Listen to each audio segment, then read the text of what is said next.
Yeah, I was late. Sorry about that, you guys. My bad. My bad. Oh, man. So, I was actually upstairs talking with Amber, and she just came back home. She got home right before I started the stream and everything, and she needed some help and all that good stuff. And she was showing me some of her artwork and some of her mementos. And you guys, she's got 2 days of school left. And that's it. Two days of high school. Tomorrow and Wednesday. And she's done. God. I don't know if I'm ready for it, you guys. I don't know if I'm ready for it. So let's get that pin message going here, because I forgot to do that. There we go. All right, rock and roll. Oh, man. Yeah. And then today, if you guys didn't see the Instagram stories that I posted, and if you weren't on the first stream, I had to cut the first stream about a half hour early, because Amber's elementary school invited all of the graduating seniors back to kind of walk the halls, in front of the little kids and everything, and that was freaking adorable. So you have kindergartners up to 5th grade, and all of the graduating kids, they're dressed in their caps, gowns, cords, medals, whatever, pins, everything. And obviously they all kind of went to different schools and everything, so there are a bunch of different cap and gown colors and everything. But man, seeing some of Amber's old friends that she was friends with in elementary school was crazy. They're so grown up. It just, man, time flies. Yeah, that was a good time. So basically, they had the kids line up, in 2 rows outside of the building, and they had them walk in, together, and everything. And then they just guided them through the halls of the elementary school, and on each side of the hallway, there were little kids, with pom-poms and, shouting and cheering on the graduating class and everything. And, a bunch of the little boys were holding out their hands, high fives and all that. And, man, it was cool. It was a cool thing. Just for the elementary school to invite all of the seniors back was, that was a pretty cool experience. I won't lie. It was a pretty cool experience. So, so afterwards she went and took some, got some photos taken of her in her cap and gown and stuff like that. And yeah, you guys, it's here. It's here. The day is here. And I'm not ready for it. I'm not ready to go. I'm not ready to go to this thing yet. I'll be honest with you. I'm not. So, man, oh man, oh man. Anyway, yeah. So that was good times today. Had a lot of fun with that, and we got some good work done today on the Shiki weapon. Got a little bit of work done after the stream as well, and I'll show you guys, kind of get you caught up here, and everything. So yeah, man, it's yeah. Anyway, it's shaping up. Sorry, I'm still thinking about Amber's whole thing. Oh man, but yeah, you guys, it's good stuff, man. It's really good stuff. So anywho, one of the other bits of news, I opened the channel memberships for the YouTube channel. Ayo, new subscriber, William.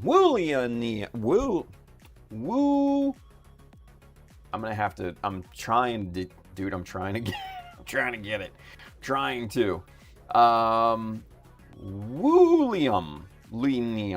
Woolenium. Heyo, there we go. I think I finally got it. Anyway, He says, whoa, Chowder Mecha, you've been around since the 90s. Shit, brother, longer than that. Longer than that. I was born in 78, but mind you, I didn't start building until about 2000-ish. So, yeah, pretty fucking long, dude. Pretty fucking long. Hey, thank you for subscribing. Welcome to the family. All right. But yeah, you guys, so channel memberships are open. There's some good perks in there. You get custom badges, you get custom emojis and everything like that. So, you know, if you're in the position to become a member, man, it would be awesome. You know, appreciate the support and all that. So just FYI. Anywho. All right. So with that being said, let's go camera 2.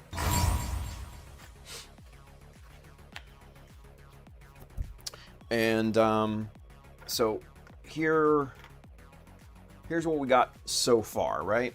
And actually, we're gonna go super zoom for this one. Actually, before we do that, let's get caught up in the chat. Yeah. Let's see. Julius is with us. What's going on, Julius? Lorenz, Juno, suh? And Enrico is with us. Hey everyone, cold night down here and I don't work tomorrow morning. Nice, perfect for a decal sesh with a stream on. There you go. Well, you picked the right one, buddy. Charles Dodge, the one and only, the legend.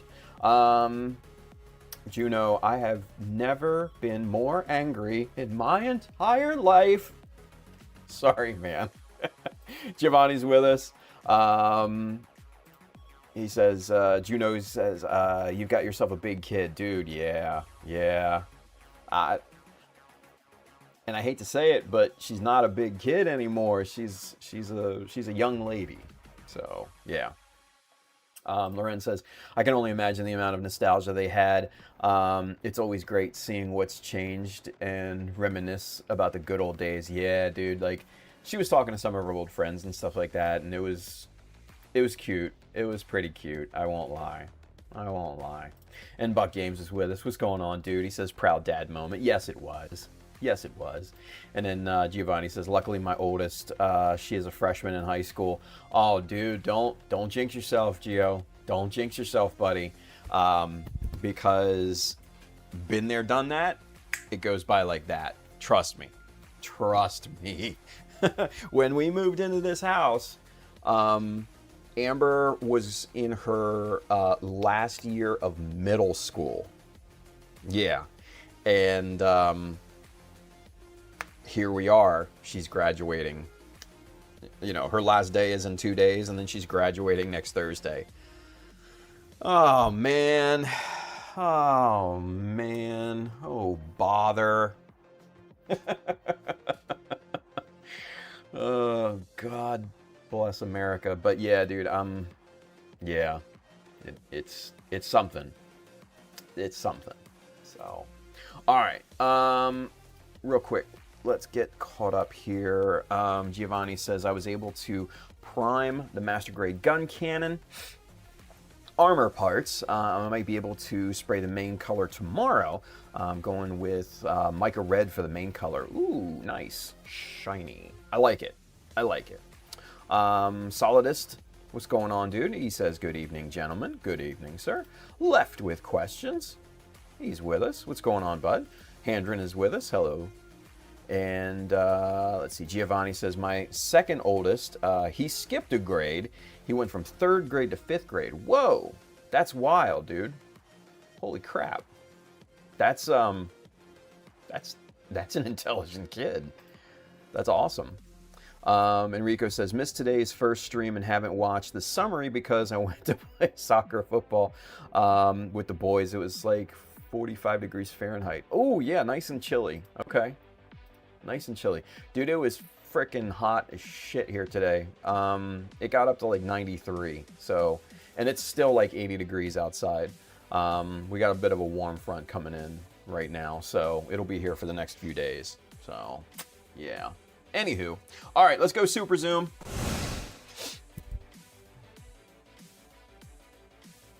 And what side's better? Yeah, Yeah, that side's better. All right, cool. So here we go. This is basically what we have thus far. And like I said, I did a little bit of work off stream on this thing, and I'll show you guys kind of what I did here in a moment. You know, nothing crazy spectacular, but just trying to get this thing done because we spent a bunch of time on this guy, and honestly, I'm kind of over it, and I just want to move back over, you know, to the Shiki and start working on that and stuff too, you know. So I just want to try and move this thing along. But anywho, all right. So some things that we did a bit earlier, right? Let's see, right over here, and I know Juno had mentioned this in the comments on the stream summary today. He asked if I could use arrows from now on to kind of specify what I was talking about, and that is a damn fine idea. And honestly, I had thought about it earlier, but I was in such a hurry to get to Amber's thing, I just went and I was just like, fuck it, post it, you know? So, but yeah, Juno, I'm definitely going to do that with those types of things from now on. Yeah, like a toothpick or something, like this right here. Hey. So what do we got? We got this floating notch right there, and I know that's super hard to see, but you can, you know, kind of make it out there in the shadows, right? So that right there, like I was talking about today, floating notches are not one of the easiest things to scribe for a beginner.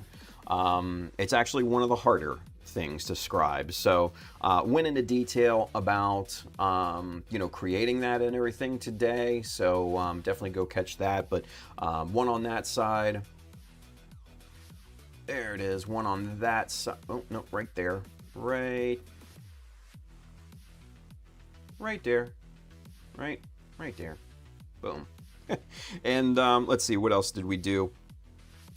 Separated everything here. We got the, you know, nice straight separation lines there and everything, so that looks pretty good. Let's see, what else? We got the notches up here, these wraparound notches to, you know, basically hold that little fin in place and everything. And then back here, we got a kind of wraparound notch right there. There it is. There you can see it a little bit better. This guy right, little right there, right? Little guy right there. And then back here we've got, let's see if we can get this in the shadow or not. Maybe not. But back here right there, we've got a parallel notch. And that just runs, you know, like the name would suggest, parallel to that panel line, right? Let's see, and then what did we do? What did I do off stream? So there were these kind of molded in circular details right here that I chopped off and replaced with Kotobukiya molds. It just looks so much better. The overall sizing of it is way better. And then reinforced this separation line right here, scribed that in, wrapped that around there to the other side, and what else? I mean, the obvious things, right, are the new apex parts that I put on here, right? This little guy right here, and that little guy right there. Those are, you know, pretty obvious to see. And then I installed the actual barrel in there, right?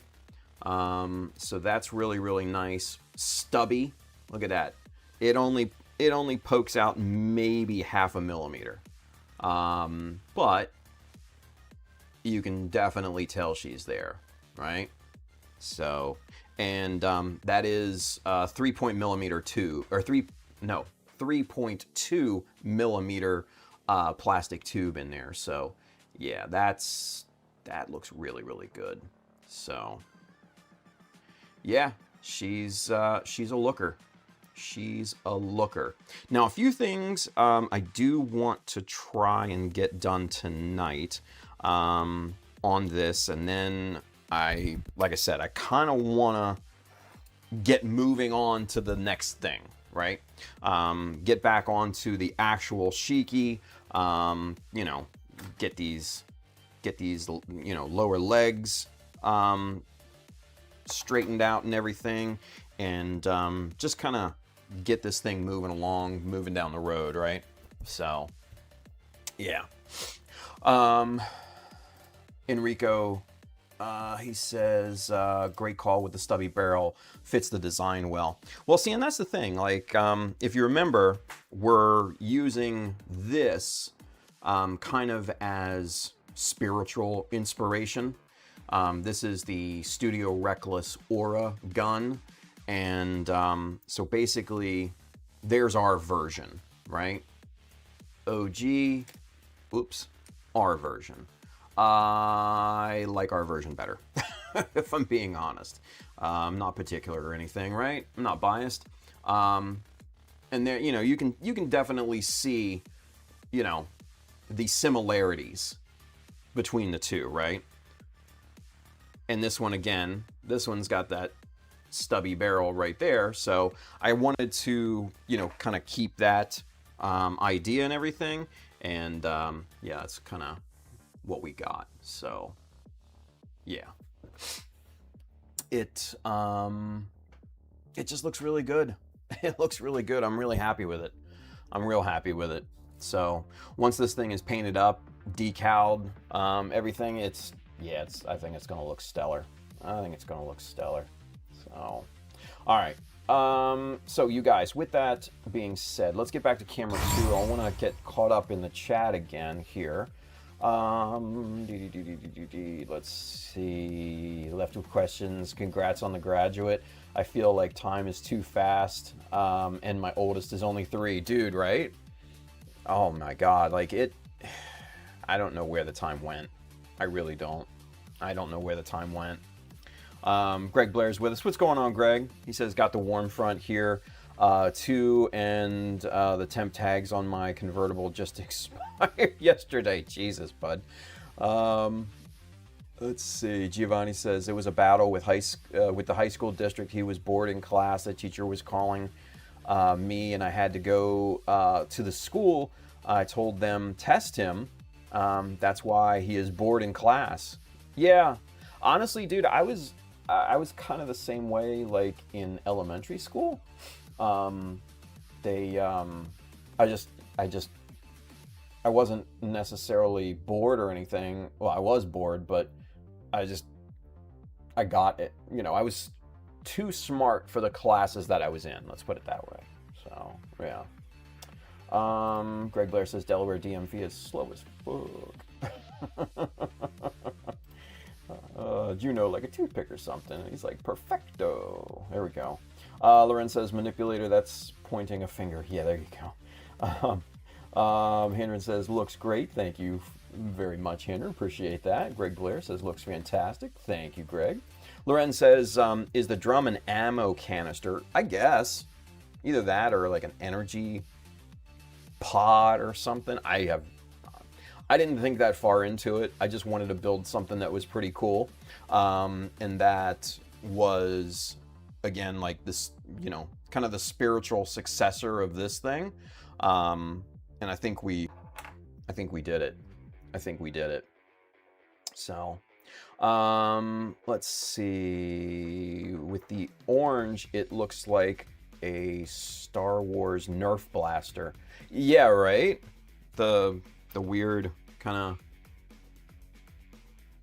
I don't even know what you would call those, like peach color pieces. They're just resin and everything. So, but learned this the hard way. Here's a good tip for you kids, right? If you're using the Apex parts, you know, these types of guys, right? Or any, you know, resin printed you know, parts plate like this, you gotta be very, very careful. Resin by nature is 3D, you know, printing resin by nature is brittle, right? And I broke 2 of these by trying to clip the supports, right?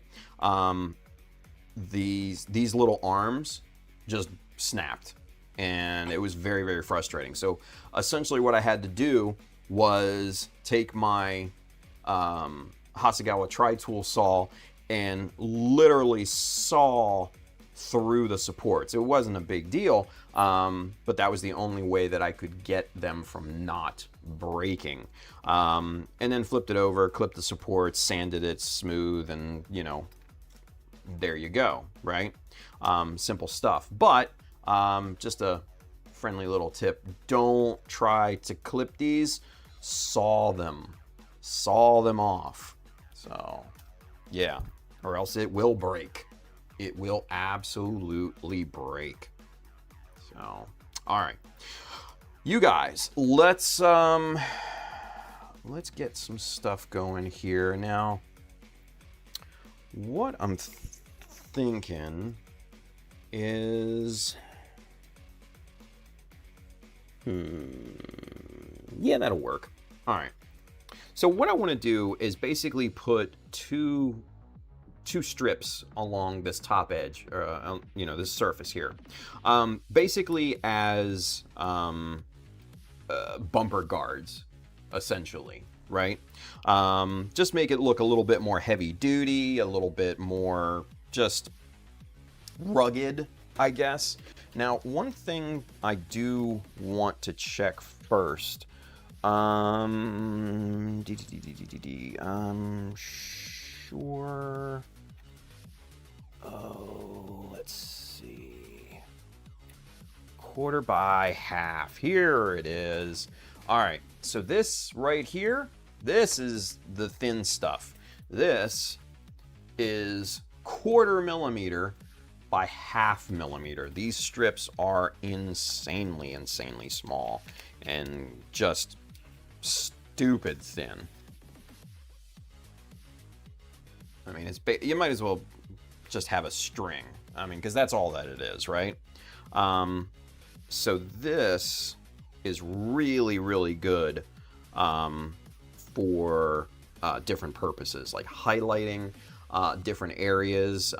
If you use like a solvent, say like Plastic Magic or something like that, and say for instance, if you want to create like a welding line, glue this thin little strip of plastic wherever you want that weld, and then you know, slather it in solvent glue, and then just kind of press into it as it softens up and everything, and that'll give you kind of a welded look at that point. So this this strip is very useful in a lot of different ways. So first things first, we're gonna get this disassembled. We're gonna get the drum off of there, and geez, it's hard to pick up this little strip. All right, let's see.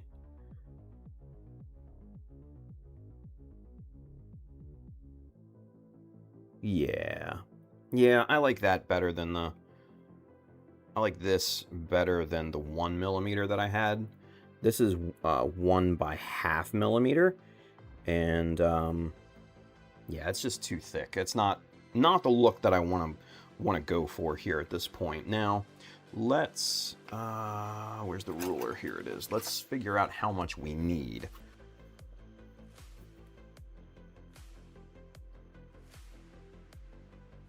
So I'm thinking 12 millimeter. 12 millimeter for this. Okay.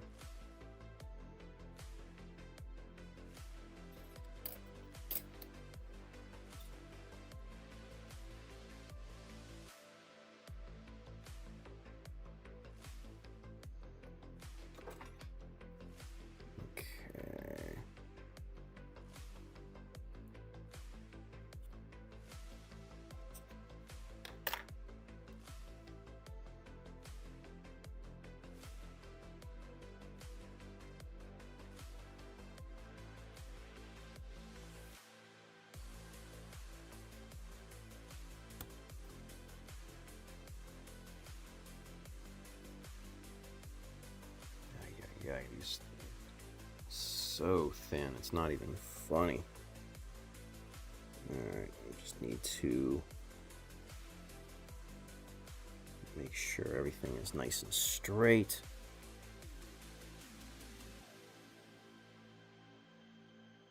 There we go. Alright. There are our two little pieces of strip, the tiniest of teeny little strips, right? Teeny tiny. All right. Let's see.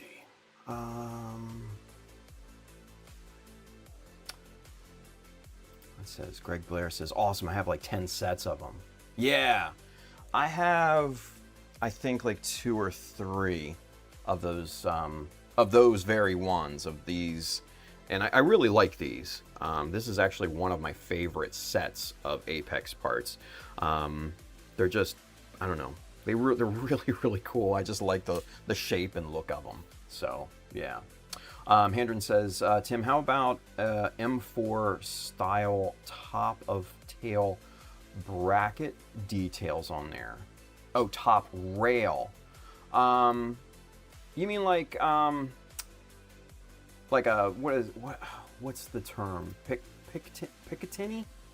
Like that? Picatinny rail, right? Is that what you're talking about?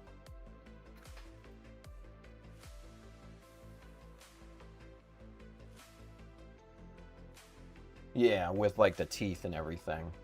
Yeah. Probably not, because there's not really any place to put it on here. You know what I mean? Oh, you mean on here? Yeah. You see, that's the thing. Like, I did that rail idea on the Ozymandias weapon. And now mind you, I really like the look of it. It was pretty fucking dope. But I think for this, I think it's, I don't know, I think it's, and I know they have small rails, but I don't think that's what I want to go for with this particular weapon, right?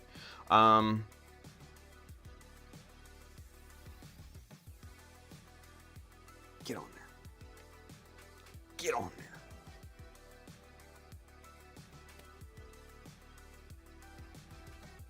Yeah, I just don't think I want to go that route on this surface, you know?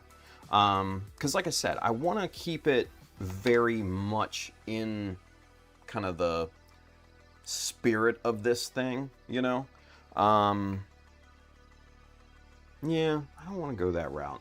It's a good idea. Don't get me wrong. It's a good idea. And I do like the look of it because, like I said, I obviously used that on the Ozzy's, you know, weapon when I built that back in the day. But for this, yeah, I don't know if it would fit properly with this type of look. You know what I mean? And like I said, I want to put these two little, you know, just kind of bumper rails on here. And I think that'll be the look that I really, really want to go for at this point. So, yeah, I think that's what we're going to do. So, all right. So with that, let's get this plastic magic in here because I don't, number one, I don't trust super glue with this little of a surface area. And then number two, I really don't feel like, you know, doing minute cleaning for these little bitty strips. It's just not my idea of a good time. So we'll use plastic magic. We'll get this on here. Now there will probably be a little bit of squeeze out, but again, that's not going to be nearly as bad as it would be, say, with super glue. So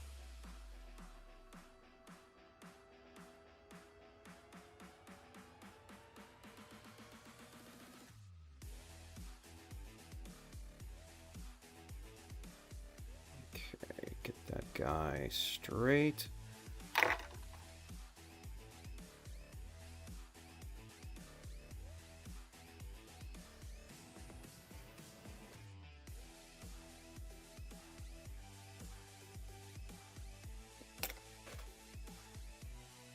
Yeah, very nice, very nice.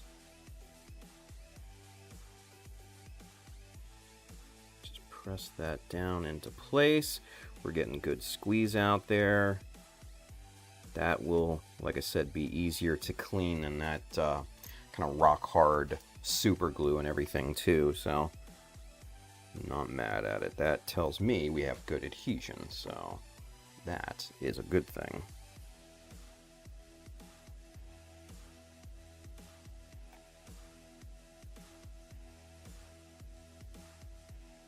Okay.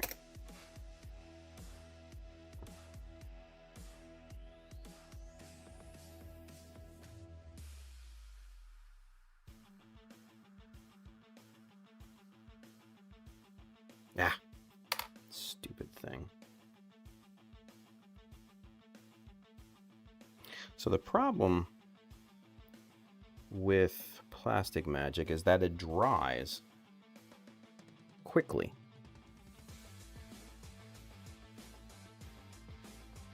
So, yeah, especially in little surface areas like this, right? Come on, get on there, damn you.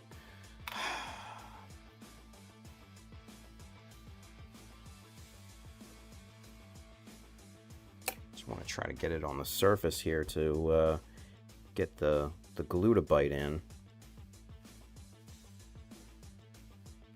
And then we can do like we did before and go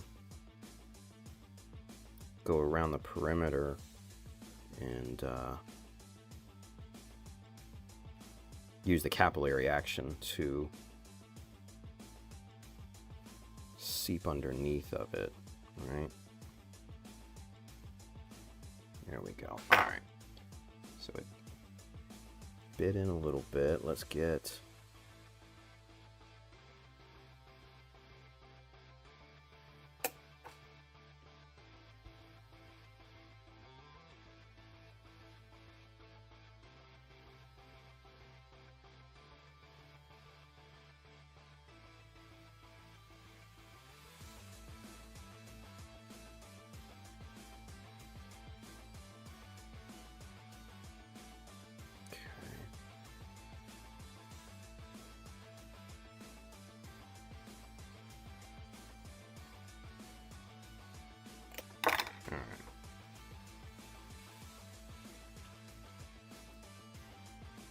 very good. Very, very good. All right. Excellent.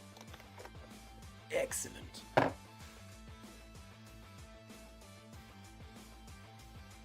And the good thing about this small of a strip, if for some reason your placement is out of line, you can still come back and cut this really easily with your hobby knife and, you know, basically leave no marks or anything like that. So it's very easy to kind of correct any mistakes and everything too. So, all right. Get the drum back on here. Boom.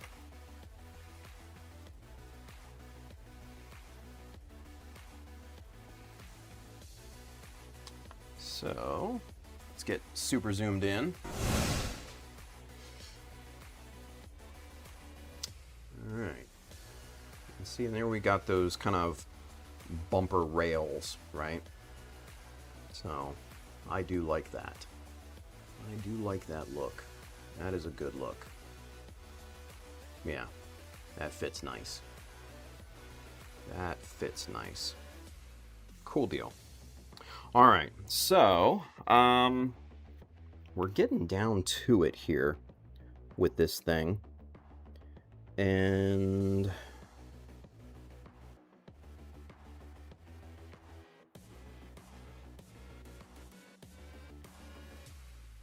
just trying to see where our opportunities lie here with this. Now, one thing that I'm it's still bugging me here. There we go. One part that's still bugging me is this right here, right? This section. Just this open, kind of barren area, both top side, or bottom side and top, right? Back here, I think there's, you know, I'm probably going to put some decals on this, so I'm leaving that open, so that's perfectly fine. But this area right here is bugging me a little. It's bugging me a little bit.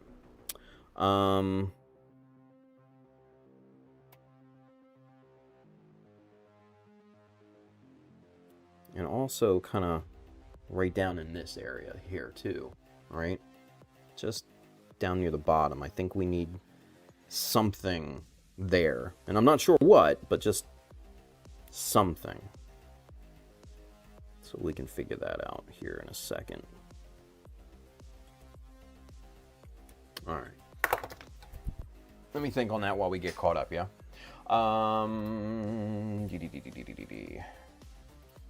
Julie says, Tim, any thoughts of adding an accessory rail? Oh, see?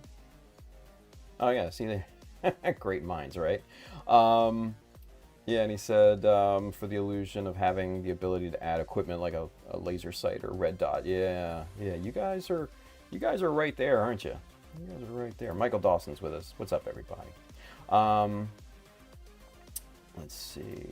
Henry says, yeah, Plastic Magic Lake, Mr. Cement and SP, S and SP dries really quick, especially when adding little strips. To me, a thin cement is more forgiving.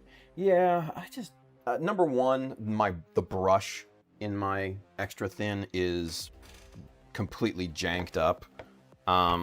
So, yeah, it would go fucking everywhere.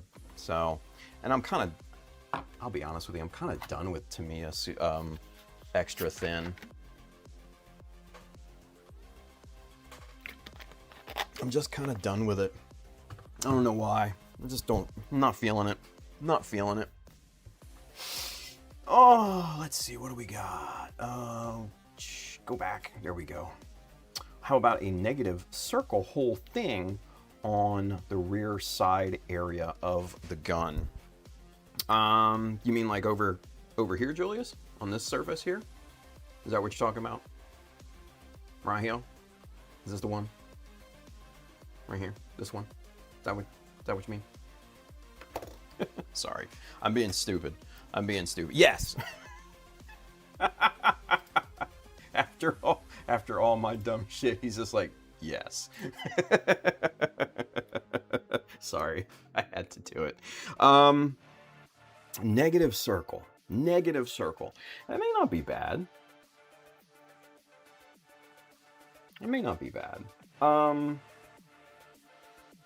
Let me see what I got here, because I'm thinking of...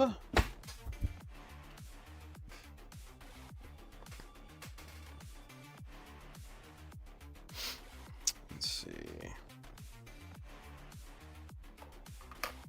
Just a, you know, and maybe that's not bad. Maybe just like right down here, just a little thingy. You little bitch. Just see, okay, so see where the pencil, just that little thingy, right? Nothing crazy. Just a little thingy. I dig it. And then I think that's it for that section. I think that's it, right? But that little thingy, little subtle thingy, it adds something to it, I think, right? And cool thing is we got these guys right here.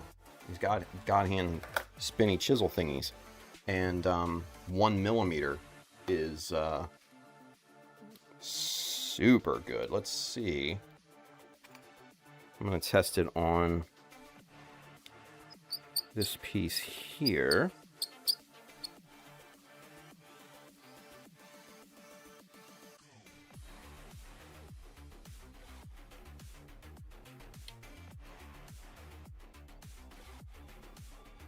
Yeah. I don't know if it's gonna come out, but yeah, see it right there? Here, let me get the chopstick. Hang on. Where? Okay. That little guy right there. That's just a little guy. Just that little guy, right? Just a little guy. I dig it. Julius, not a bad idea, buddy. Not a bad idea. And we don't go deep. Just surface level type of stuff. All right. Let's get our springs off to the side over here. Come on, you. Come on, you. There we go. All right. So let's mark this up here and get proper location, right? Now, what I think we're gonna need to do. Let's see.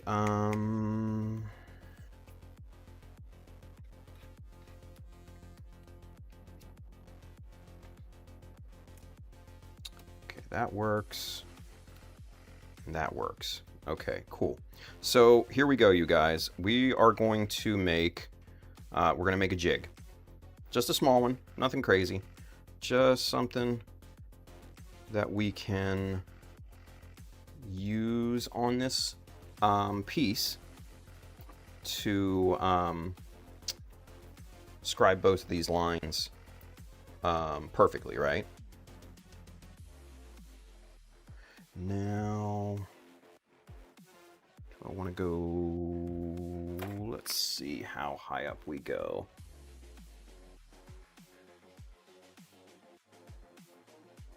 Yeah, okay, cool. So 1 millimeter it is. All right, sweet. So let's go camera 2. Let's go camera 2, and let's make this jig real quick. And it's basically what we're doing. We're not making a scribing jig. We're making a location jig, right? So I've got, what is this, 4 millimeter or so? Nothing crazy. We're just going to cut off a little strip just like that, right? Little strip. And we're going to take 1 by 1, and we are going to do the same length. Okay.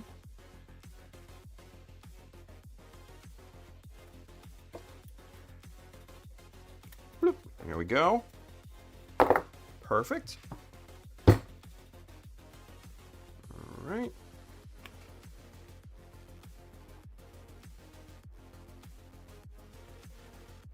Just like that. Now we're going to make a T-style jig, okay? Because, reason why we're making a T-style jig is because we want to mirror this on both sides. So we're going to take our 1 by 1, and we're just going to, just a little super glue, nothing crazy, just a little dabble do you here. Come on now, buddy. Here we go. Put that off to the side. Glue this as close to center as possible. Doesn't have to be exact. We're not going, you know, nutty over here or anything like that. So, and then, so there, you kind of have your T-style jig here, right? And just for safety's sake, clip off the excess there. All right. Jolly good. And going to try and clean out any squeeze out now while it's still wet. All right, good enough. Okay, so now we've got our height, right? So we can put this thing right up against the bottom here, and that gives us our height up. Now we need to come in and put a plate on here. So let's see.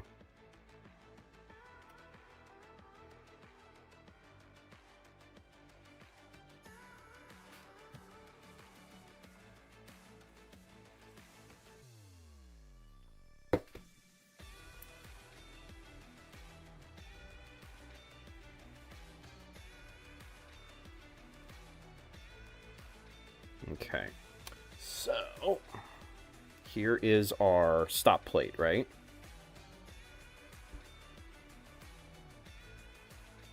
There we go. All right. Here's our stop plate, and we'll trim this off as well. There's that. All right, so now what we have here, we can butt this up right there against the front and then bring it around to the other side since we made a T and do the exact same thing, and it will locate in the exact same way and it will be perfect, right? Now, what we need to do is get one more strip here to push that, push the line back, right? And we need just a little strip of 1 mil here.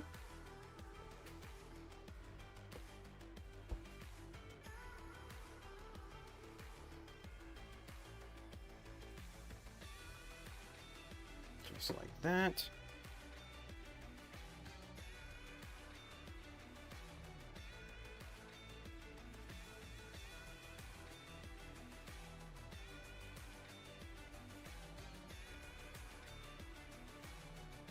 Good deal. All right, and clip it, boom. And here, essentially, is our locating jig. It's not perfect, but it serves our purposes. Now, one thing that I forgot is actually that's going to block that from, yeah, shit, I didn't think about that. Okay, so we're going to take this last strip off of here. And thankfully the glue wasn't all that cured up or anything like that, so that's fine. All right.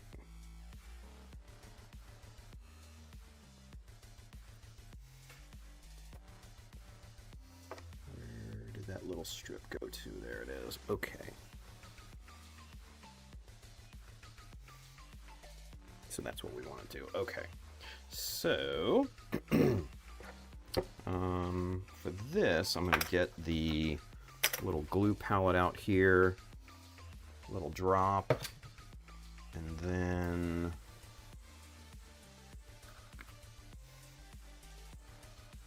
get a little scrap piece of plastic here. Just dab it in that super glue.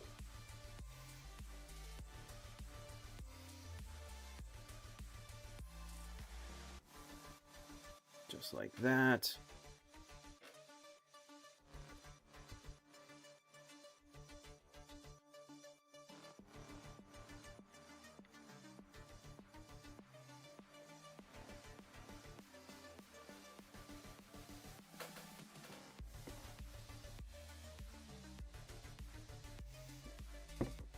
Okay. And then ever so carefully clip that. And then that. Perfect. So basically what we're doing here is we're coming up 1 millimeter from the bottom, 1 millimeter from the front, right?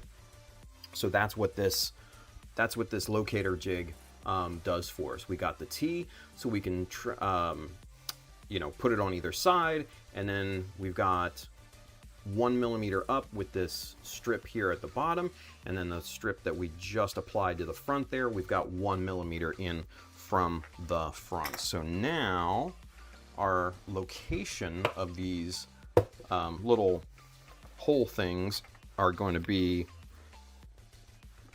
hopefully matching.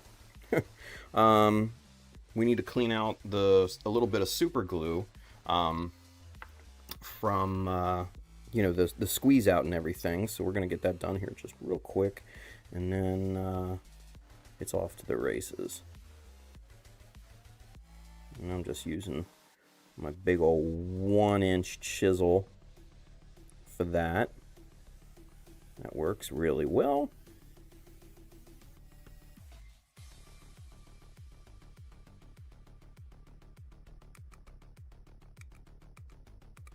we go. All right. Good stuff there. Let's get that along the side.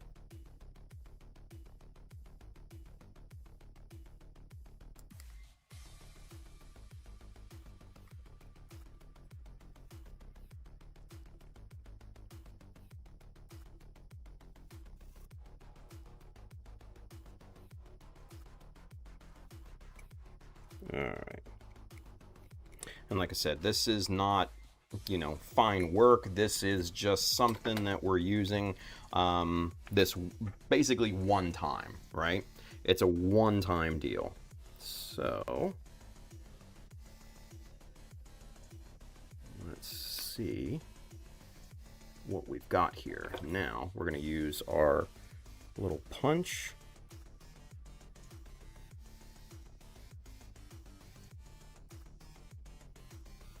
Okay. Okay. It's a good height. We need to come back a little bit more. So we're going to put in another little strip of 1mm in here because that's not far back enough. Simply because of the, you know, the piece angles back. So we need to come back a little bit more. Not necessarily surprising at that point, but, you know, it is what it is. So, all right.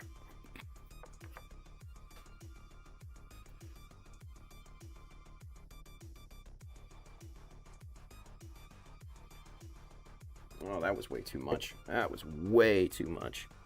Shit.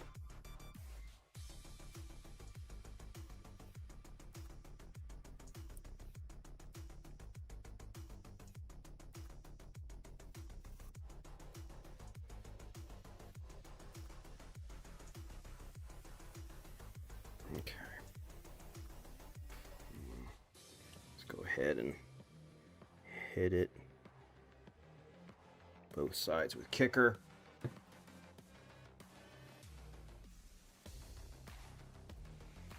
And then clip this off of here. Get that strip out of the way.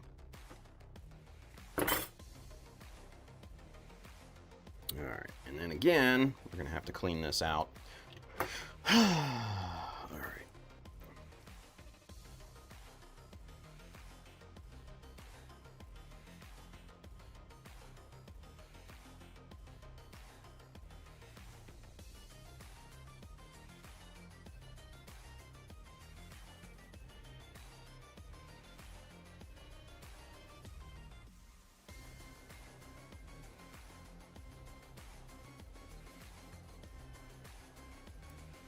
Okay. Chisels work really, really well for this type of operation, just cleaning out super glue, squeeze out and everything. So if you've got a big old chisel lying around, man, this is definitely the way to go. Now, mind you, it's not for fine work. I'm just saying for this purpose here, this specific one-off purpose, this is really, really good. Actually, what I'm going to do, let's see, I got my big old 3mm here. Let's get him out and kind of get him in the conversation here.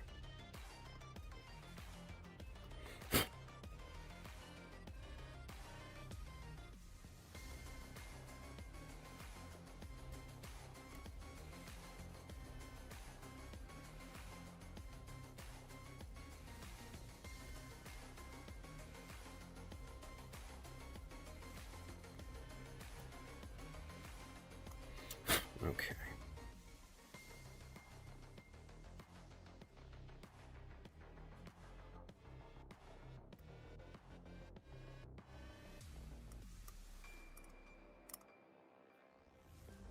All right, that side is nice and clean. This side isn't nearly as bad as, you know, this side was.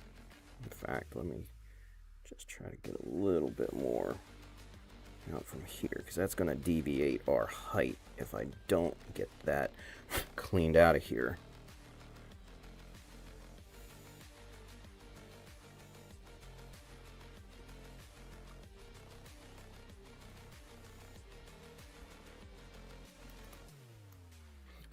There we go. All right. sweet. And that side looks actually really good straight out of the gate.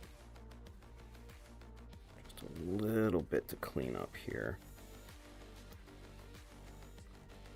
But overall, not bad, not bad.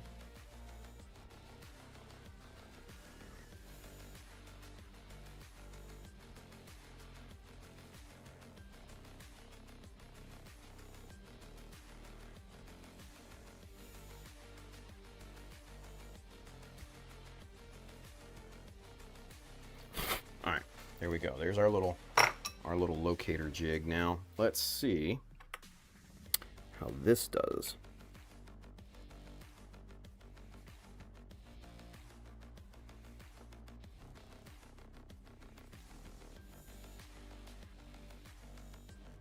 Yeah, that'll work. That'll work.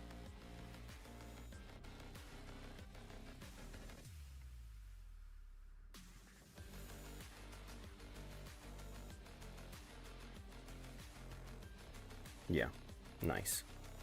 Okay, very, very good. Very, very good. I like it. I like it. Yeah. All right, so let's get super zoomed in. Let me show you a little bit more here. Actually, before we do that, let's get caught up in it. Shit, there's a lot of chat. Okay, cool. Yeah, there's a lot of chat going on. All right, let's get caught up here, yeah?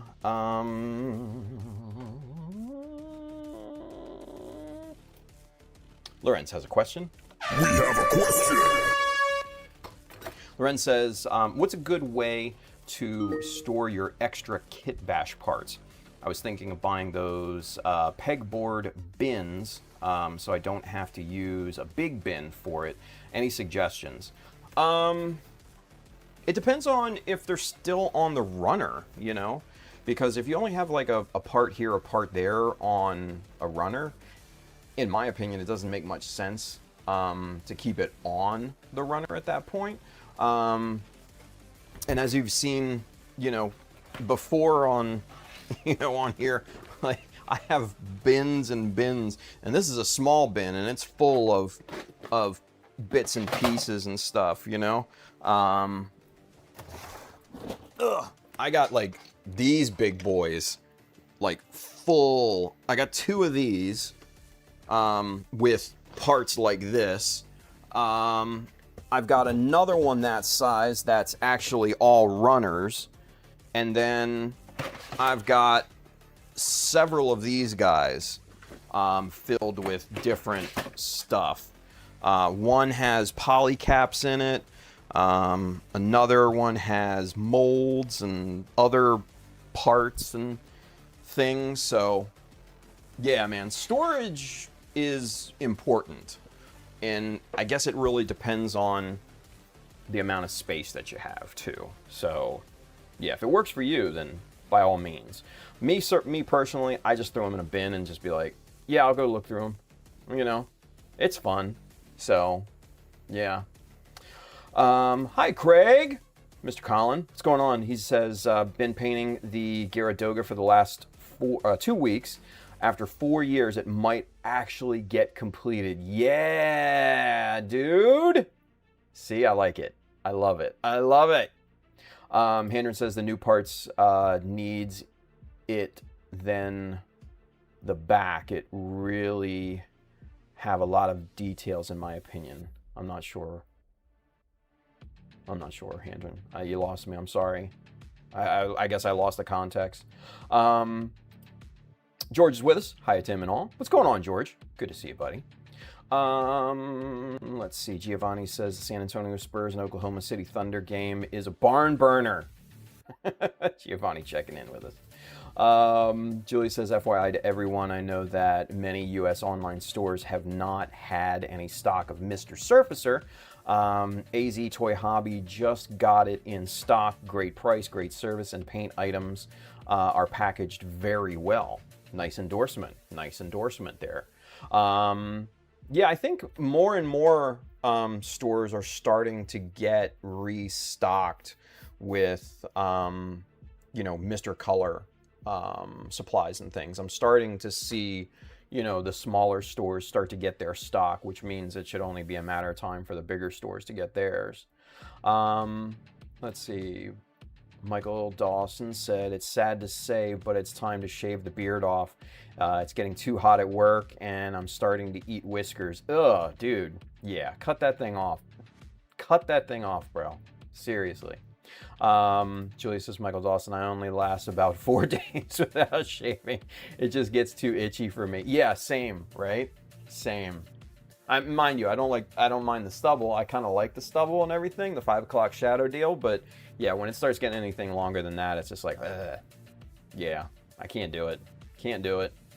Brandon's with us. What's going on, B? He says, hey, everyone. Michael Dawson says, oh, yeah, I've had mine for a few months now with trimming. Jeez. Whew. Yeah. Let's see. Brandon says, Hobby Lobby carries Mr. Surfacer, FYI. Handren says, spray gun are usually good on them, too. Let's see. Brandon says, I trimmed about 3 inches off my beard last night. Usually grow it out all fall in winter here. Jeez. He says, kept it shorter than normal this year. He also says, anyone here into ham radio or Mesh-tastic? Is that like the handheld radio thing, Brandon? I'm not into it. I just am, you know, that sounds familiar is all. So, yeah. Let's see. Handren says, hey, Brandon, I saw another similar name. Got some awesome figures painted like Shars. Is that your IG account as well? Julie says, AZ Toy Hobby also has Mr. Color velvet paints, red, blue, and green. I've not heard of the velvet paints. What are those? You've piqued my interest. Brandon says, it's not. I only have my one that has almost nothing on it. Oh, jeez. Let's see. Calvin Branham, hello, young ones. Hello, sir. What's going on? Loren says, yeah, all my parts are either just clipped or built in sections, like an arm or a foot, etc. Yeah, I mean, that's, excuse me, that's kind of what I do too. Especially for the parts that are really, really useful, right? For instance, where did I put it? I'll show you kind of what I mean here. As I drop it. Come here, you. All right, so this bin right here, yeah. So this bin has like, I think there's an entire Sazabi Verka in here, if I'm not mistaken. I think I just broke it down. It's not like modified or anything like that, but you know, when I was going through the what is it? The Ozymandias build, right? I got like 2 shields from the Sinanju Stein in here. I've got Gelgoog chest in here for some reason. And yeah, like Gelgoog arm. And it's missing a thumb. Oh, that's the one that held the big sword. That's the one with the magnet that we put in there. Okay, well, I will have to save that. I'll have to find the thumb. But yeah, I'll put the parts together as well, and you know, save them in a bin like this for when, you know, I need them or something like that. And super useful, super useful. Oh yeah, see, look, that's the sword for that Gelgoog, right? And if you don't remember, we put, and you can kind of see it, we put a magnet right in there, and then another magnet in the hand, and these are big magnets, and they stick to one another really, really well. So, and obviously hid it under, you know, this strapping all the way around and everything. So once this is painted up, you'll never see that there's a magnet there. So, but yeah, I gotta get back to this thing. This was a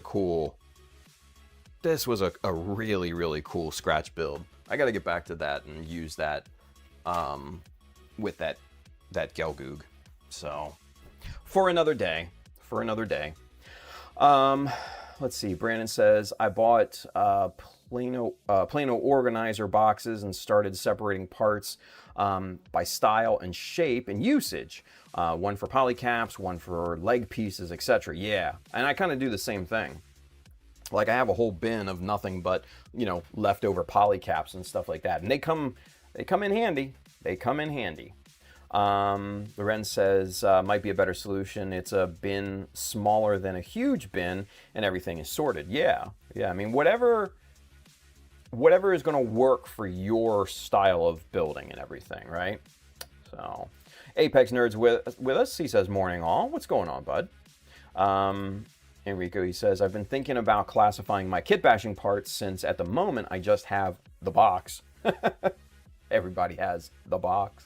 So Loren's question raises another one for me. Okay. We have a question. How you guys classify them by size, origin, purpose? For me, I classify them by usability.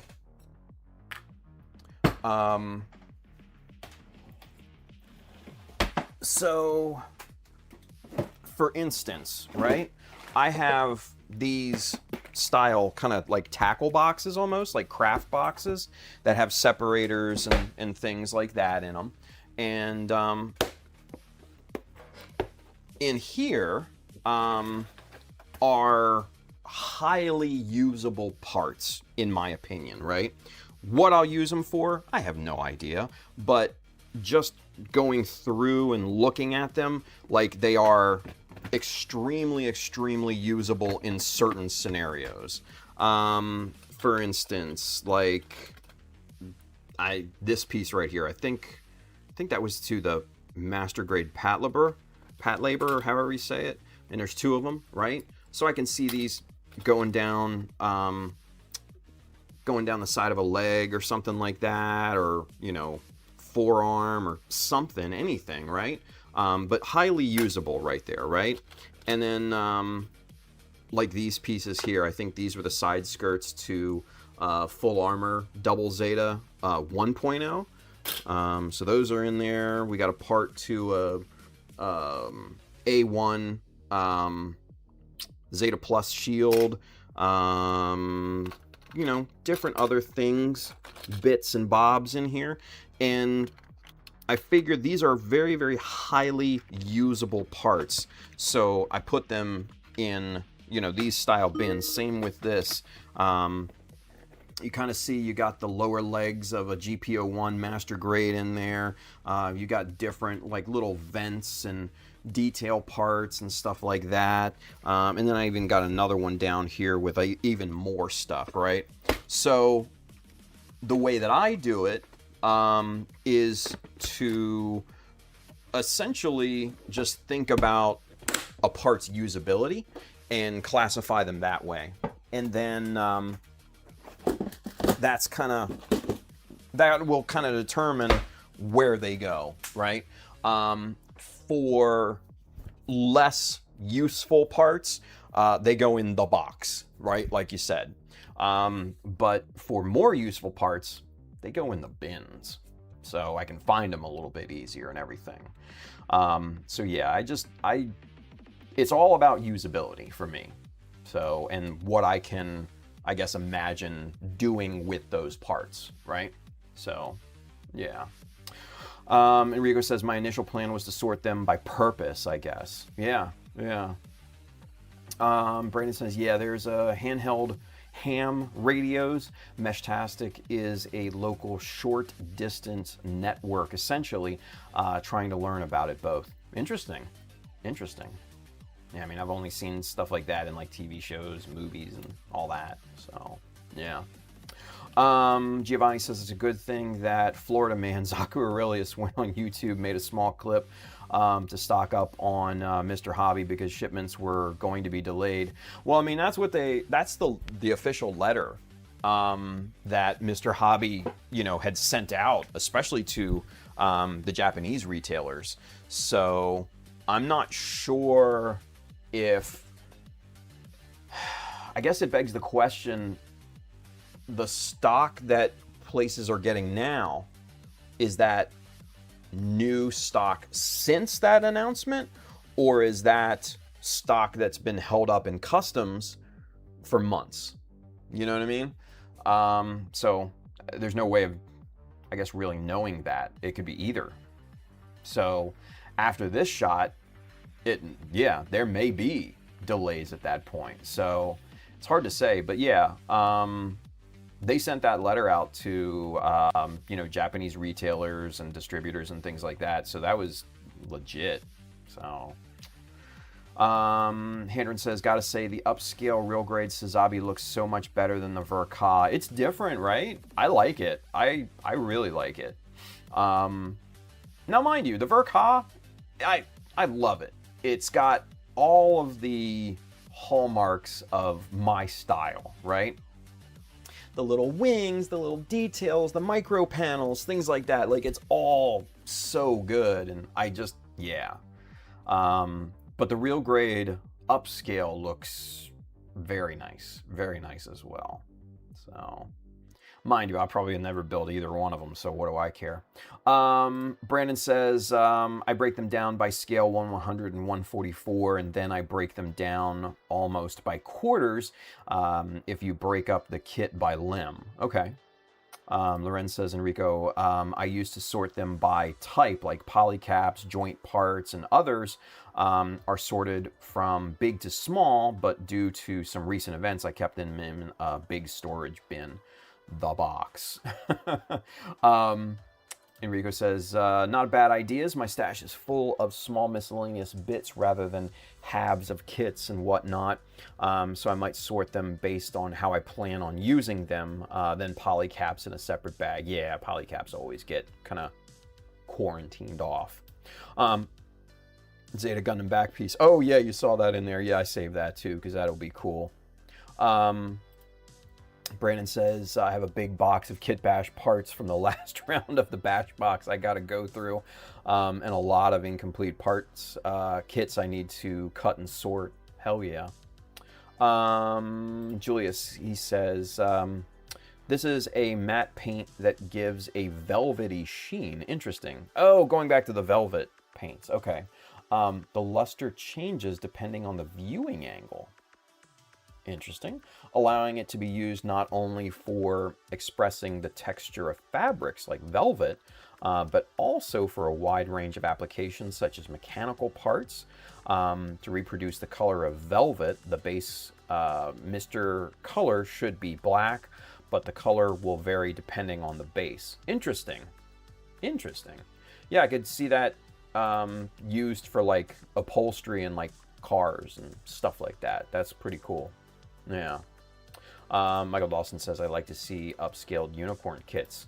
Dude, there's like a fucking mega-sized unicorn. There's several mega-sized unicorns, I think. Upscaled. Come on. Upscaled unicorn. Michael, please. Please. All right. Want to double check this placement right here on this one. Okay, cool. That's good. That's good. All right, so now we've got our little pilot holes. Oh, I wanted to show you guys this. That's what I was thinking. All right, let's go Super Zone. I was about to drill into this bitch and not even think about it, right? All right, let's get this. Boom, right there. All right, so here's the jig that we made, this little guy, right? It's a T shape. It's got the stop block here at the end. It's got, 2 millimeters of strip on there. And then basically what we do, this will locate based off of this. Where's the little pointer? All right, this will locate based off of this front edge corner, right? So what we do, pop that right on the bottom. Pull that all the way until it hits the stop. And then right there in that corner, that's where we're gonna punch our little hole. And then let's see if you guys can see it. There it is. There you go. So that's our little pilot hole that we begin with. And then same thing on this side. And now we have our little 1mm spinny god hand chisel thingy. And we're just going to make a little hole. Little circle thingy.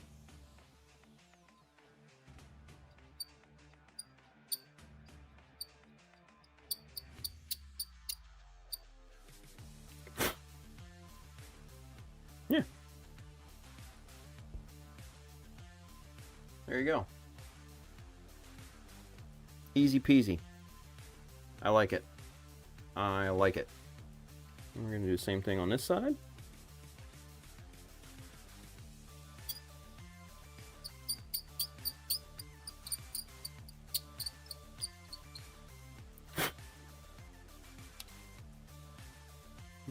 Little deeper on this side, just a bit.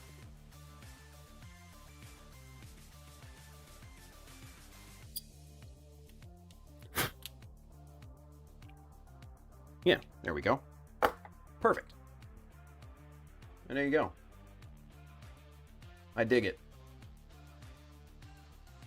Located nicely on both sides. Matchy matchy. Matchy matchy. There we go. There we go. Let's get this thing out of here because I don't want to mess these up because these are way too damned expensive and useful to waste. There we go. Boom. Done. All right. Anywho, let's see here. Michael says, my bad, I should have worded it better. I'd like to see an upscale real grade unicorn kiss. There you go. Looks like a funky at. Okay. Loren says, thanks for the suggestions, guys. Been trying to clean my workbench and sort out stuff to make it actually usable and not just a pile of random shit. Yeah, I know that feeling. I know that feeling. Giovanni's checking in with our NBA update here. He's got Spurs and Thunder going to play a second overtime. Damn, that is a barn burner, isn't it? Nice. Nice. All right. Good deal. Good deal. All right. So this we don't need anymore. I'm just going to put it off to the side. It's a one and done. A one and done. Brandon says my Pistons are out. Aw. Yeah. I don't follow basketball, you guys. I follow football and maybe some baseball, but that's it. And by football, I mean American football, right? So, American football. Not football. All right. All right, all right, all right. Got that there. So now, got these nice little bars up here. We got this going on and everything.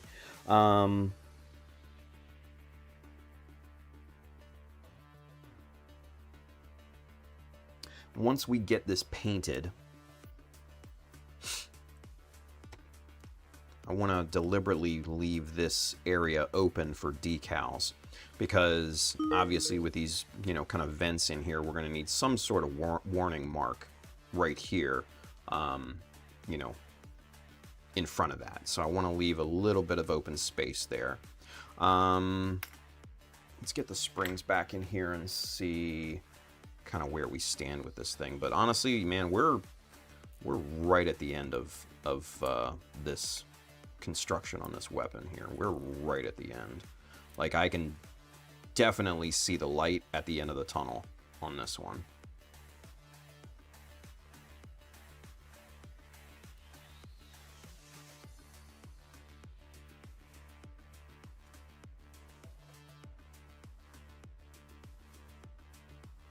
Yeah, I do like those little circular bits. Just something different, just something different.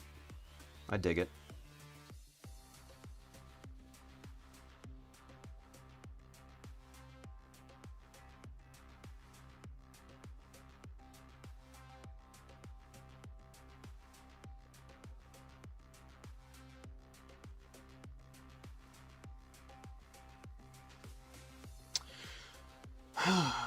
Yeah, as far as construction goes, I think we're in pretty good shape here.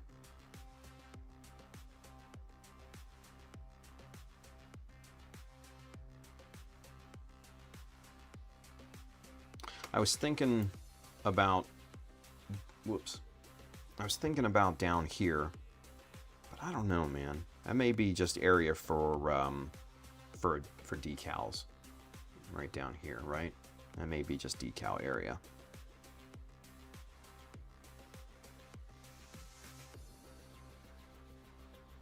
Yeah. I'm thinking we're done. I'm thinking we're done.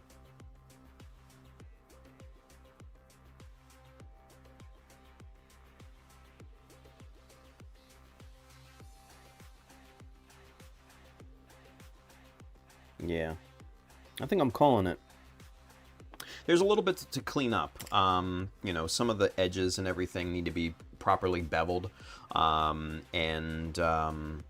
You know, there's some glue and outlining that still needs to be, you know, I would want to do. But as for construction and modifications, yeah, I think we're done here. I think our job is done. So let's see what this looks like in the hand.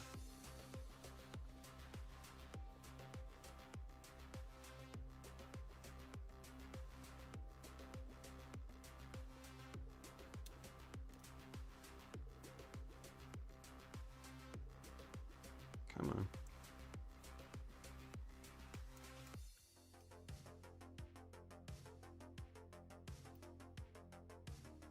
There we are. Ooh, yeah. That looks good. That looks real good. Nice. All right, here, let's go camera 2. All right. So real quick, I'm a sucker. I gotta mock this up here and see how this looks with the Shiki.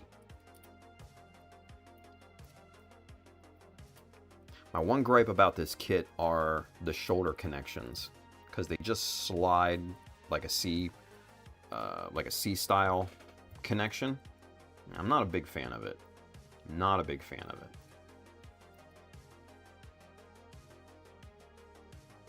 it. Oof, yeah. Yeah. That's, I like that. I like that. I like that quite a lot. Yeah. Yeah. I dig it. Cool. Hard part's done. Honestly, the hard part's done. But yeah, it surprisingly, this fits in the hand of the Shiki very, very well, right? It really, I don't think, could fit any better. Just the contour of the geometry of the bottom of the gun and everything. Because if you look at it,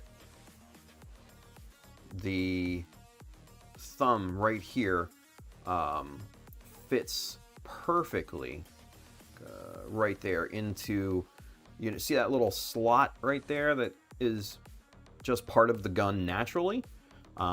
It fits really, really well, and thankfully you've got some bend in the wrist, but then you also have flex in the forearm too. Watch, bloop, like that, and then also in the actual wrist.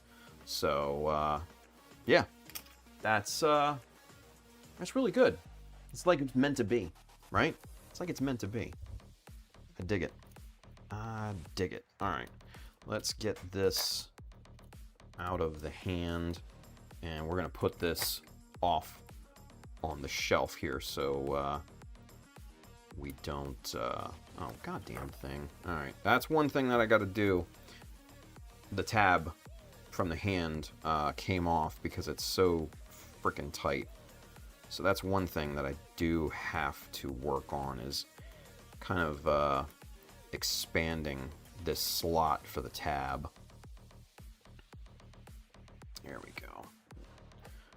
Let's get that back in the hand itself so we don't lose that. That's a teeny tiny part. And I, for one, don't want to have to replace that. There we go. And fold back into the hand. Get those digits closed up. Boom, boom, boom. Done and done. All right, cool. So, there she is. Very nice. Very nice.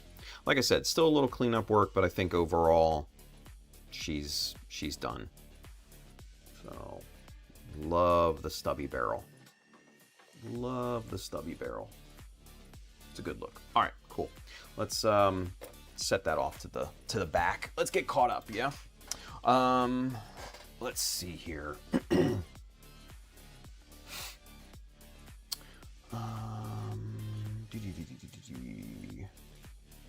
Enrico says, my team lost the first game of the semifinals earlier. Oof. George says, I'd rather watch MLT thin Mr. Color paint dry than watch American football. Aw, George, come on, man. Come on. You know you were a Tom Brady guy back in the day. Oh, man.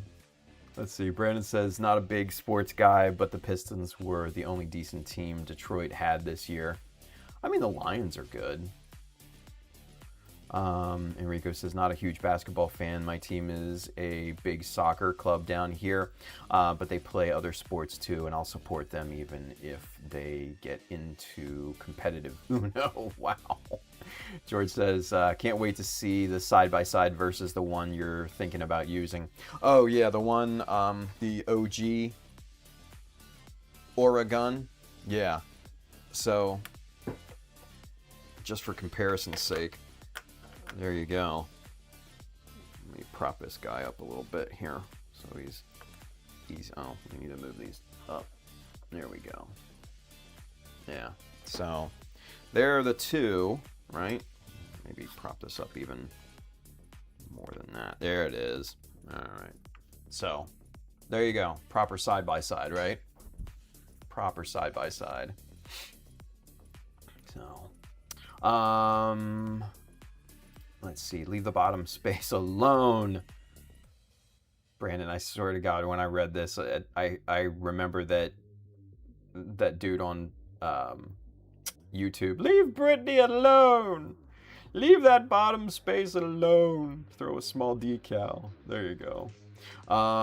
Michael Dawson says, I think I just had a breakthrough with my beam rifle design, though I changed my mind and am now using the Hyaku rifle as the base. Jesus. Oh my gosh. Enrico says, yep, I agree, it's done. Just clean up where here and there, but other than that, it's done. Hell yeah. Julius says, well, look like I'm going to have a lot of work to do with my unicorn rifle to duplicate that gun. Yeah, dude, let's go. Well, I mean, you got the video, man. You got the blueprints essentially for it. Let's get it. Let's get it. Brandon says, can we get a view straight down the barrel? Sure, I can do that.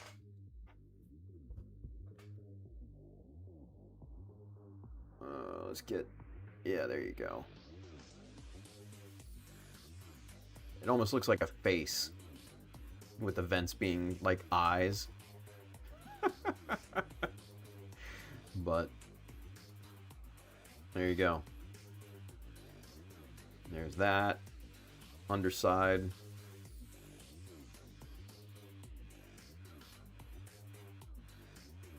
All that. Yeah. So it's a good look. It's a good look. I dig it. I dig it. Anywho, Julie says, looks great, Tim. Thank you. Enrico, chef's kiss. Lorenz, who's Tom Brady? Oh, man.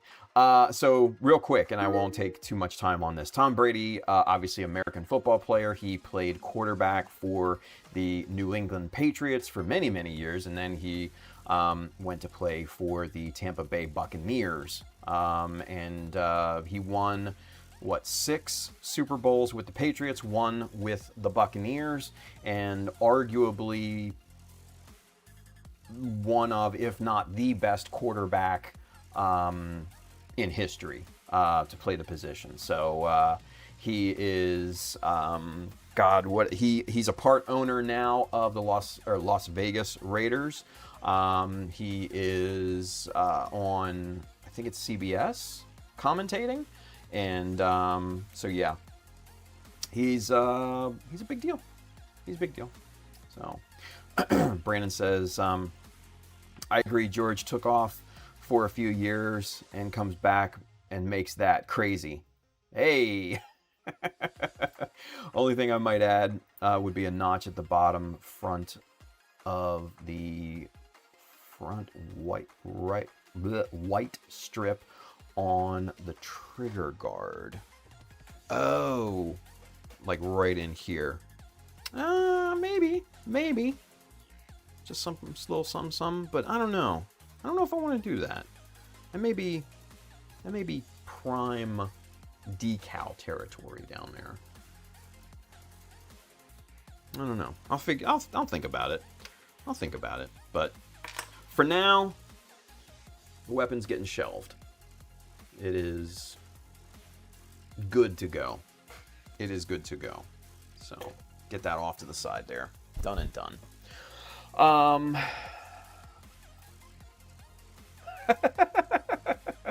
Wow. I know, Brandon, I hate him. Wow. All right. I see how it is.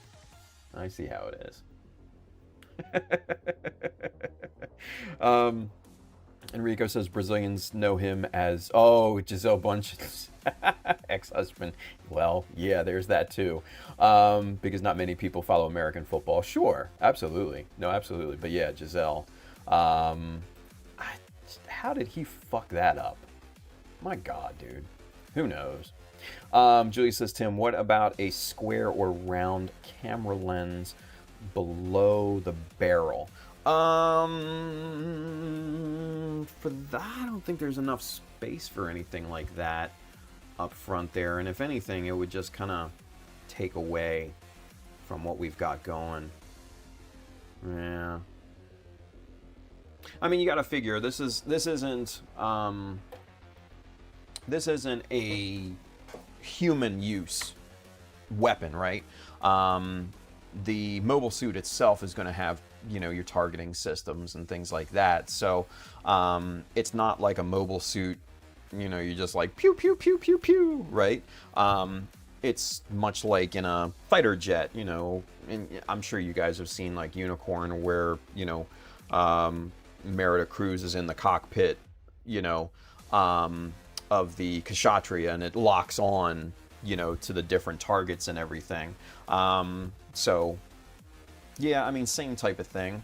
Now, I mean, mind you, if it was kind of more of a sniper-based weapon, then, yeah, some auxiliary optics and targeting systems may be in order. But for something like this, probably not. Probably not. Yeah. So... Old School Gunpla George, he says, all in good jest, brother Tim. Always, man, always. I know. I'm just fucking with you guys. All right. It's 11:44. What do we want to work on next here? Let's see. Do we go back to the legs? I think we probably should. Yeah. So if you remember, right, we added the vent back here. We glued up the block underneath of it, so this is all static now. Added these, pieces of plastic here, colored them black so you could see the beveling and everything, and then added fins to all 4 sides on both sides of the legs, and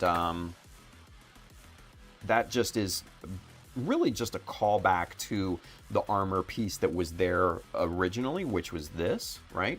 And this obviously had, some fins on it, and that went, kind of where our vent and everything is now, right? So that's more just a callback to the original part more than anything. And I kind of like the look of it. It's kind of like a like a back wing on a modified car or something like that, right? So I dig the look of it. Now these I've gone ahead and beveled the edges and everything, so those are all kind of nice and neat and taken care of. Now I think what we want to start to accomplish with this is, first and foremost, there's a gap between these two parts, mainly because this edge here is beveled, so that's the main reason for that gap there. Get that filled in as best as we can. It doesn't have to be perfect, and then do an overlapping plate on top of those two parts here. So first things first, let's disassemble the leg itself, and we all remember how fun that was, right? Yeah, not fun at all, really. And then I can't remember which one of these little guys broke, but one of them broke and I had to fix the peg and pin it and all of that stuff. So I'm not sure if it was this one or not. Was it? No, it wasn't this one. Okay.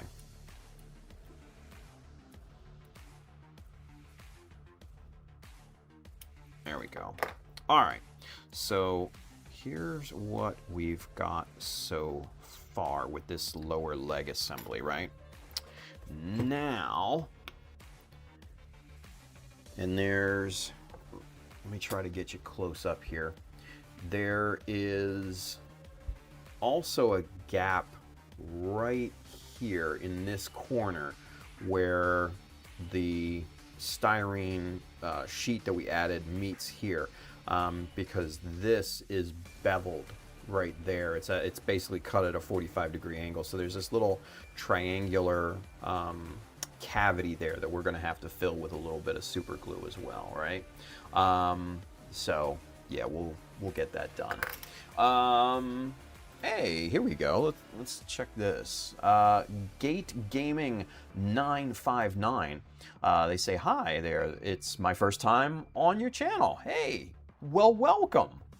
Thank you for tuning in. We are working on a customized Hyaku Shiki currently, and we're jumping back on the lower leg and all of that. And yeah, we finished up with the weapon. So I don't know if you've been kind of keeping track on that or not, but that's what we're doing. We're building a customized master grade Hyaku Shiki 2.0. So fun stuff. Well, thank you for watching, Gate Gaming. Sorry. He said, "Oh, this is a good thing." Hyaku Shiki 2.0, right? Non-gold edition. Actually, the stripped edition. I actually stripped the gold off of this thing years and years ago, because I was going to paint it, right? So stripped the gold off of there, and this is actually the plastic color that's underneath. It's a bit translucent. So, but this will actually be painted copper. This will be a copper Shiki with white decals and things like that. The theme of the overall build is kind of like speed, sports car. That's that type of general directive. So yeah, that's kind of what we're going for, and we're jumping back on this. This is the lower leg assembly, and we added some fins and some vents and things like that, just to kind of make it, a little bit more speedy looking, right? So, but yeah, so that's what we're going to be working on here real quick. So let's go ahead and get these filled in as best as we can, right? Before I do that, I am parched.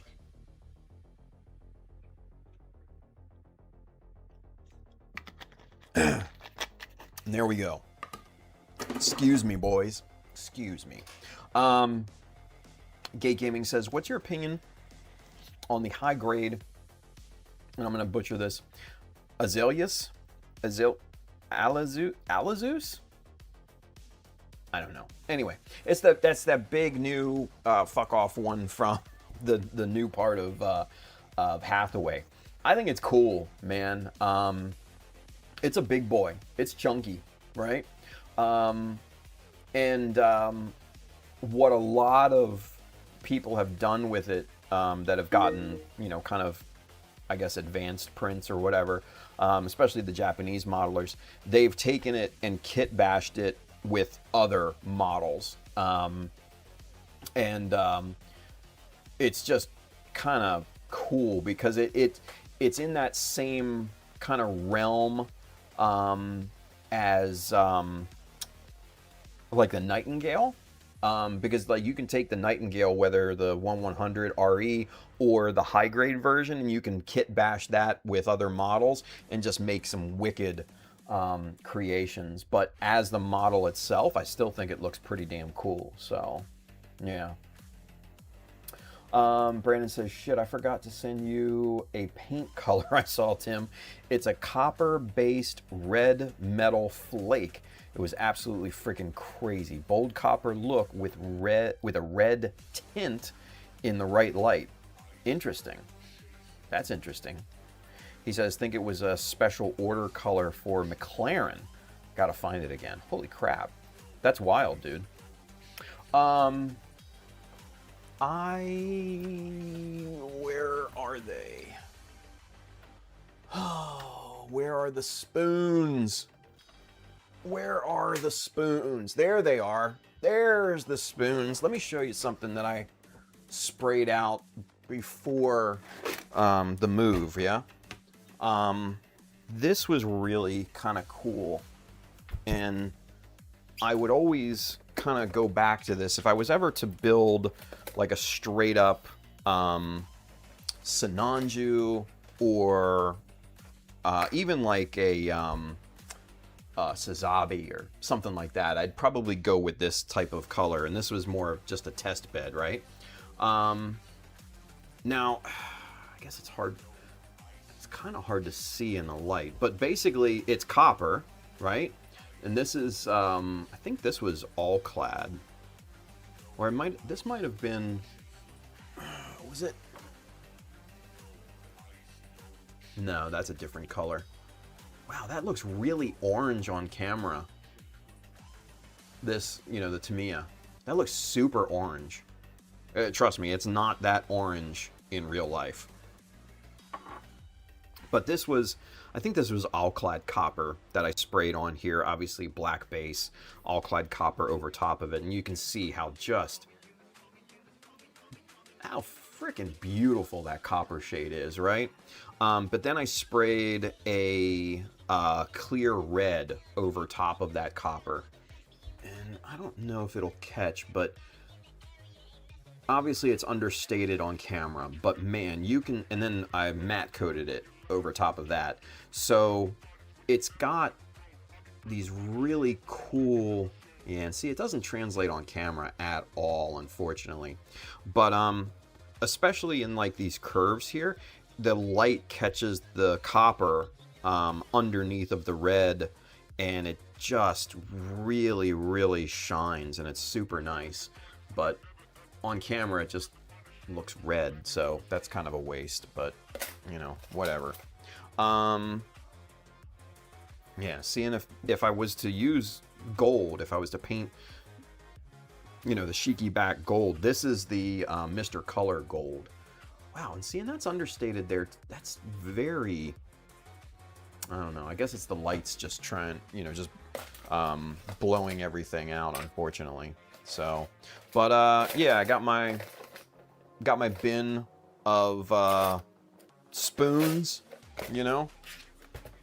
I want to replace these with plastic cards, and save, number one, save some room, but also be able to index them, right? So what I figure I could do is buy like those baseball card sheet, you know, that hold baseball cards and everything in them, like, you know, you used to have back in the day or whatever. And once I do a spray out, you know, mark it down, everything, and spray it in, you know, like gloss and matte or whatever, just to see what it looks like, and then just pop it in a like a binder, right, and just do as many spray outs as I can, and I think that would be pretty cool. So, but anywho, oh shit, it's almost midnight already. What the hell? What the hell? That's wild, dude. All right, well, we got some good stuff done here. Let's go ahead and get this this area filled here. Get a little soupy glue right there, and then we'll we got a little scrap piece, right? We're just gonna dip that in there and just very, very gently just fill that area in.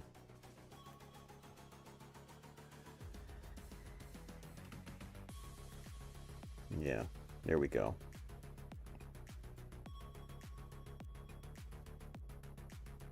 There we are. Now I'm not going to put kicker on this or anything. I don't want this to shrink up or anything.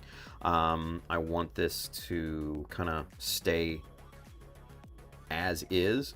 The main thing that you have to think about when using a kicker or a super glue activator, right, is that sometimes the glue will have a tendency to spread more. I see that all the time, you know, when I'm scratch building or modifying or whatever. But, you know, like connecting pieces and stuff, that's not a big deal. But when kind of filling like this, I want this glue to stay where it is. I don't want it to migrate or, you know, move or anything like that.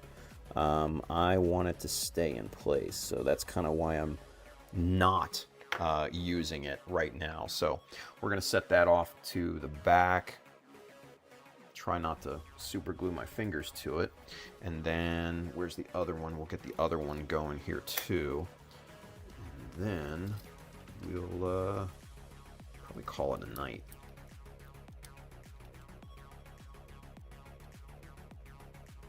All right, here's the armor.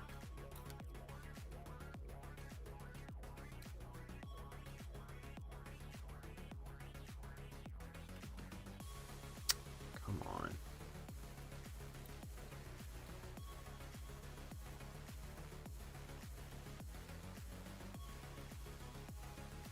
All right, there we are. We're getting it. We're getting it.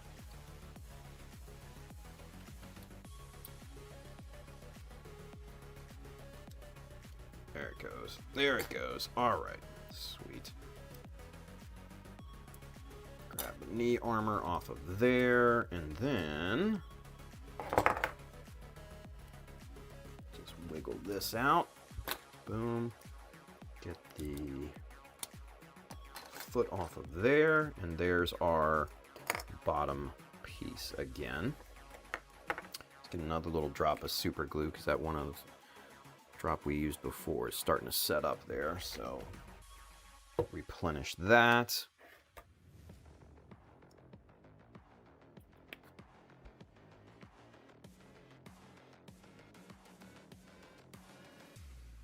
Okay, that actually had some good squeeze out when I applied this sheet on here.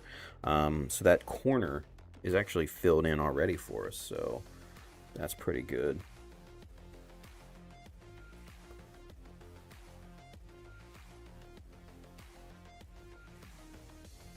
Same thing on that side. Excellent. All right, we got a little super glue right here. Try to get that wiped up pretty quickly. We'll have to clean that up, but that's not a big deal. All right, So there's both sides filled. We're gonna set that off to the back as well. And let's get caught up real quick with the chit chat, yeah? Let's see. Michael Dawson says that thing would look good in a splinter camouflage pattern. Oh, the Elysius, however you pronounce it. I don't know how you pronounce it, unfortunately. And I'm bad with pronunciations, but whatever. Whatever. Yeah, I mean, it would look interesting, right? Right? Julia says, can you imagine the size of the Elysius Gundam if Bandai made a master grade of it? Wow. Yeah, I mean, that thing's a chonker. I mean, it's basically like the Nightingale, like the O. Those are massive. What is it? The Zeong. Yeah. Lorenz says it would probably be the same size a high-grade Neo Zeong. Yeah. Yeah. Well, I mean, have you seen, you guys have, I'm sure, probably seen the perfect Zeong. The Zeong with the legs. That thing's freaking huge. Huge. Let's see. Brandon says, I can't find the name of it, but it's truly stunning. Not quite color shift, but way more copper than red. Sounds freaking cool. Yeah. Like for Pokemon or Magic cards, 9-sleeve. Yeah, exactly. Exactly. So what I'm thinking is like Amazon sells like blank badges, like plastic badges, and they're white, right? And tape off the end. And the other cool thing is these badges already come pre-punched, so I can just put them on a key ring and have them, stored that way or something if I wanted to. Or I kind of like the baseball, the 9-sleeve sheets, for cards and stuff. I like that idea because then I could just thumb through it and be like, oh yeah, that's cool. Oh, that's cool too, if I were to mix paints, I could always write the recipe on the back or something like that. But yeah, tape off the bottom, leave a little bit of area to write the color name, the code, the number on the Mr. Color, whether it's C340 or whatever, or, Tamiya XF6, just leave some space down at the bottom. Tape that off, prime the rest of it, shoot the color, tape off half of that, shoot it in matte, shoot it in gloss, see what they both look like. Yeah, I kind of like that idea now that I'm thinking about it. Yeah, so, yeah, I might get to that one day. Gate Gaming says, I am pretty sad on the high-grade Cassie 2, only faceplate and a damaged shield. See, I haven't even seen what it looks like, honestly. And mind you, I haven't even seen, the new edition of Hathaway either, so I gotta go check it out.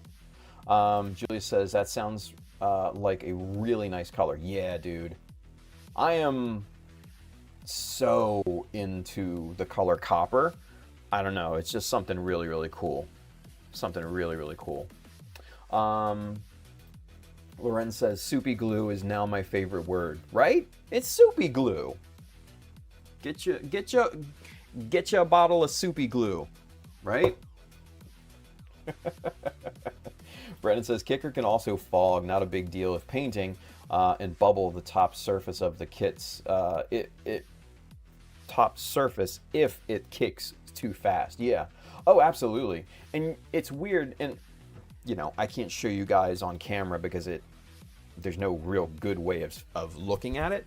But when the activator, when the kicker comes in contact with the soupy glue, it just kind of comes alive, right? It starts to flex and move and, like I said, kind of spread. And I'm sure that's the catalyzing action of it going on and the crystallizing of the glue itself, but still, it's just it's insane. Like it almost does come alive. It's really weird. Brandon says, I saw it as I was driving to work today. It was parked about a block from my work. I almost got in an accident staring at it. Nice. He says, my first thought was a Sazabi would look amazing in it. Fuck yeah, that would look nice.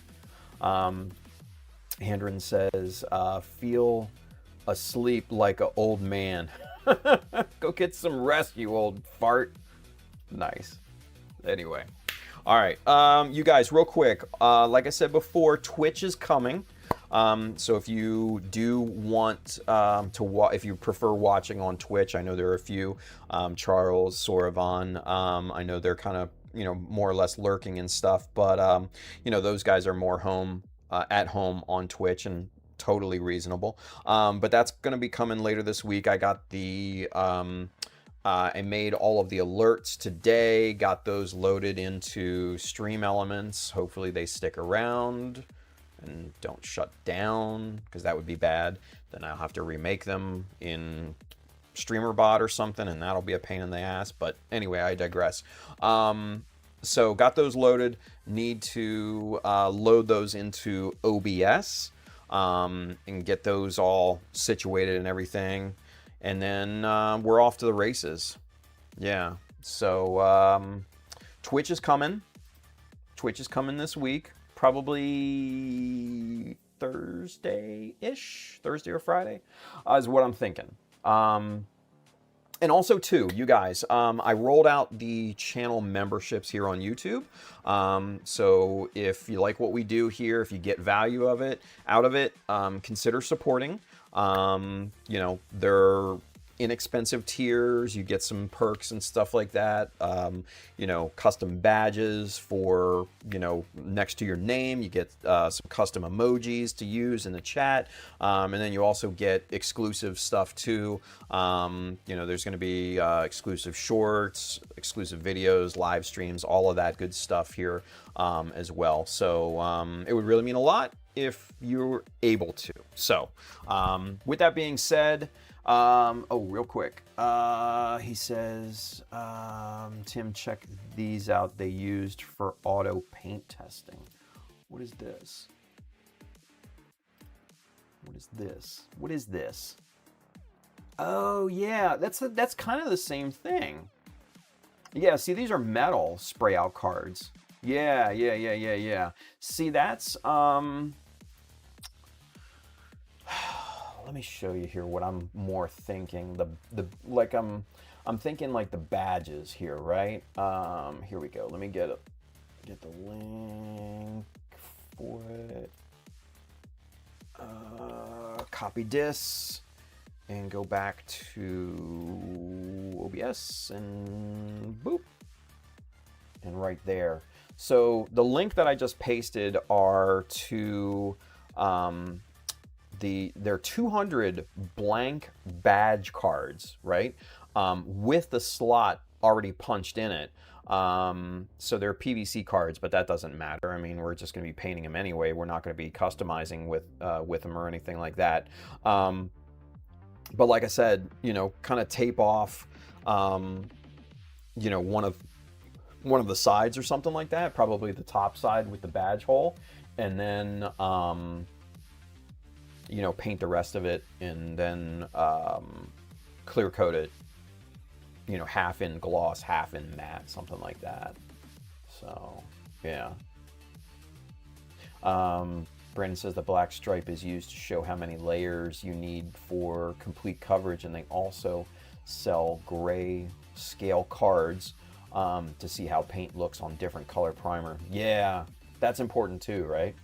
I always use gray though, so it's not, for my uses anyways, it's not really a big deal. But yeah, I mean, you could totally tape it off and paint with white primer, black primer, gray primer, and see how the colors look and all that too. Hell yeah. Giovanni says, I painted a camo camo, I guess. Themed kit last year, the high grade Desalter. Never heard of it. I posted it on the community section. Let me know what you think. I will check that out here after we get done here, Giovanni. Handren says, haha, I've been awake since 5 a.m. and drove through 3 states, parked at 8 p.m. Yeah, old man, get to bed. You old fart. Lorenz says, time for me to head out. Good night, y'all. Lorenz, take care, buddy.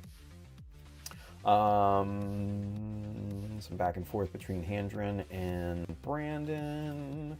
Getting close tomorrow, heading to PA. Ugh. Pennsylvania. Brandon says, oh yeah, we read that. He says, if you're ever in the Metro Detroit, hit me up. Bada boom, bada bing. Work in Sterling Heights. Got it. Cool. Sweet. All right, there we go. All right, you guys, I'm getting the hell out of here. Gonna go continue working on stream alerts and shit and get those tackled here.